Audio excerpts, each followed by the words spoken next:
தென்பெண்ணை நீர்பிடிப்பு பகுதிகளில் பெய்யும் தொடர் மழையால் கிருஷ்ணகிரி கேஆர்பி அணைக்கு நீர்வரத்து அதிகரித்து முழு கொள்ளளவை எட்டுகிறது. இது தொடர்பான தகவல்களை தருவதற்காக செய்தியாளர் விஜய பிரபாகரன் இணைகிறார். விஜய பிரபாகரன், விவரங்கள். கண்டிப்பாக. அதாவது தென்பெண்ணை ஆற்றின் நீர்பிடிப்பு பகுதிகள் பெய்து வரும் கனமழை மற்றும் கிருஷ்ணகிரி மாவட்டத்தில் கடந்த ஒரு வாரமாக பெய்து வரும் மழையின் காரணமாக கிருஷ்ணகிரி அணைக்கு நீர்வரத்து அதிகரித்துள்ளது. இன்றைய நிலவரப்படி கேஆர்பி அணைக்கு 1073 கன அடி தண்ணீர் வந்து கொண்டிருக்கிறது.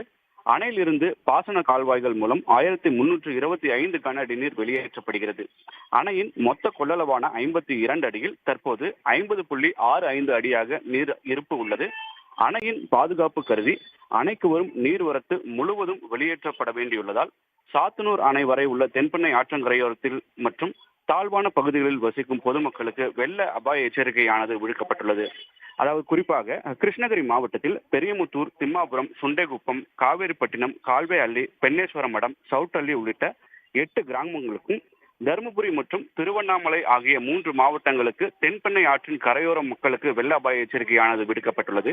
பொதுமக்கள் யாரும் ஆற்றில் குளிக்கவோ, கால்நடைகளை மேய்க்கவோ, துணி துவைக்கவோ செல்ல வேண்டாம் என கிருஷ்ணகிரி மாவட்ட நிர்வாகம் சார்பாக கேட்டுக் கொண்டுள்ளனர். தங்களுடைய விவரங்களுக்கு நன்றி பிரபாகரன். சன் நியூஸ் வாட்ஸ்அப் சேனலை ஃபாலோ செய்யுங்கள். QR கோடை ஸ்கேன் செய்து சன் நியூஸோடு இணைந்திருங்கள்.